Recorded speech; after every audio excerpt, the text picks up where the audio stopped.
Hello. Mao na ni siya ang atuang panihapon nga sudan. Beef steak di siya sa Tagalog, pero sa Bisaya, karning baka lang na siya nga murag adobo guys. Ato lang na siyang gimarinate para lami siya inigluto nato. Ato siyang gimarinate sa ahos, bombay, dugos or honey sa English, suka, toyo. Kana lang siya, then seasoning nga imong gusto gamito, no? So akong gigamit ani, ginisa lang siya. So mao man na siya akong ginagamit. Mao na ni siya nagpainit na ta, then ato ang ibutangan og oil og atoan na dayon na siyang ilunog ato ang gimarinate nga karni sa baka. So slice na to na siya og nipis guys. 1 hour na siya nako gimarinate before nako siya giluto, no?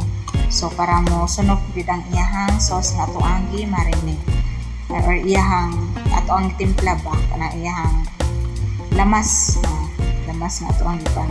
Mao na siya, ato na siyang iluto, no? Unya kaning karni sa baka dili ko ni siya kinahanglan nato nga lutuon og ayo kay kanang lami man ni siya gud ang karni sa baka guys. Dayon dili ni siya hugaw nga karni, dili pares anang sa baboy, no?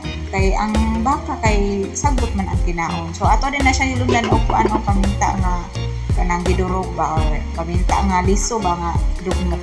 Mo to siya na anyway day guys. So kanil mo na to siya nga ang karni lagi sa baka hinlo na siya. So 10 minutes ra ni nako siya giluto gid guys.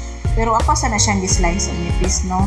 Kay kung ma-overcook man gud siya magahi ang karni guys, then mura siya mo dry, mahurag mo kunit ba. So tamang-tama lang kana galing mga high-end nga mga restaurant guys kana ilang beef steak, no?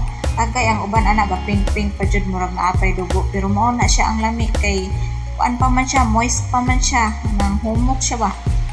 Mao na siya ato anang gihukad.